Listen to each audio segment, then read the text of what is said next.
ప్రియమైన వాళ్ళారా, ప్రభువైన యేసుక్రీస్తు నామములో ఈ యొక్క ఉదయకాల సమయాన మీ అందరికీ నా హృదయపూర్వక వందనాలు తెలుపుకుంటున్నాను. ఈరోజు అంతా కూడా మీరు చేయబోయే అన్ని విషయాల్లో దేవుని హస్తము మీకు తోడై ఉండి మీకు జయాన్ని కలుగుజేయునుగాక.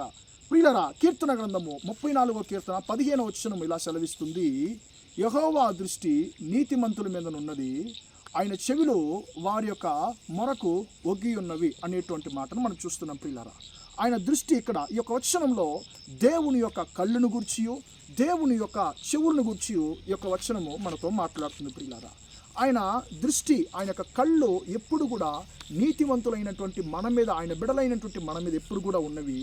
ఆయన చెవులు మనం ఎప్పుడు ఆయన్ని పిలుస్తామా అని చెప్పి, ఎప్పుడు ఆయనకు మొర పెడతామని చెప్పి మన మొరకు ఎప్పుడు కూడా అవి చెవియొగ్గియే ఉన్నవి అని చెప్పి ప్రియులారా ఆ మాట, ఈ యొక్క వాక్యము మనకు తెలియజేస్తుంది. ప్రియులారా, ఈ రోజుల్లో మనకు రెండు విషయాల గురించి మనం దిగులు పడతామండి.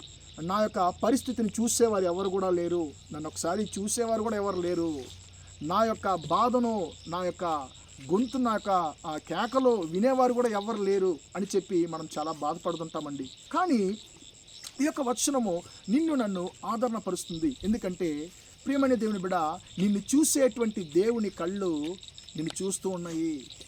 నీ యొక్క మొరను వినేటువంటి దేవుడి చెవులు ఎప్పుడు కూడా నీ మొరను వింటూనే ఉన్నవి అని చెప్పి దేవుడు నీతో నాతో ఆయన మాట్లాడుతున్నాడు. చాలాసార్లు ప్రియులారా, మన యొక్క ప్రయత్నాల కోసము, కొంతమంది యొక్క రికమెండేషన్ల కోసము మనం రాజకీయ నాయకుల్ని వెతుక్కుంటూ మనం వెళతాము. మనం చూస్తారు కానీ వారి కళ్ళు మనం చూస్తాయి కానీ చూడనట్టు వెళ్ళిపోతారు. మనం పిలుస్తాం కానీ వారు ఏమో ఆలకించినట్లు వినపడినట్లు వెళ్ళిపోతుంటారు.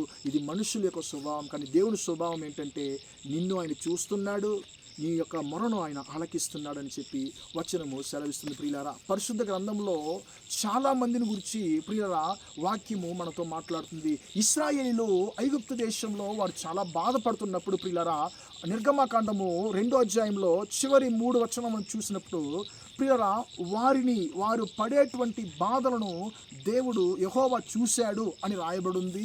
వారి యొక్క మొర ఆయన యొక్క చెవులలో వినబడెను అని చెప్పి ప్రియులారా రాయబడింది. కాబట్టి ప్రియులారా, మీ యొక్క పరిస్థితి, మీరు పడుతున్నటువంటి బాధలను దేవుని యొక్క కళ్ళు చూస్తున్నాయి.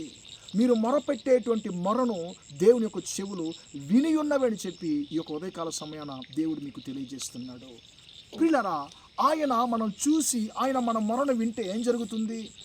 తర్వాత మనకు అద్భుతమే జరుగుతుంది. కాబట్టి దేవుని యొక్క కళ్ళు నిన్ను చూస్తున్నాయి, దేవుని యొక్క చెవులు నీ మొరను విన్నున్నాయి. కాబట్టి అతి త్వరలో నువ్వు ఆశించేటువంటి అద్భుతాన్ని, నువ్వు ఎదురు చూసేటువంటి మేలును అతి త్వరలో నువ్వు పొందుకోబోతున్నావని చెప్పి దేవుడు నీతో ఆయన మాట్లాడుతున్నాడు. కాబట్టి మనము ప్రతిరోజు మనం దేవుని వైపు చూసి ఆయనకు మొరపెడుతూనే ఉందామండి.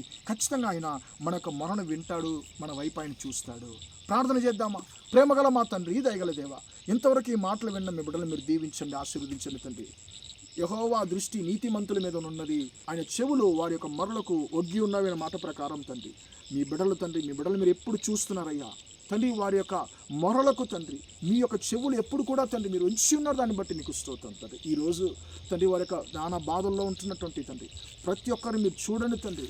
వారి యొక్క తండ్రి మొరను మీరు విని వారికి అద్భుతం కలిగే తండ్రి అద్భుతాన్ని జరిగించమని ప్రార్థిస్తున్నాను.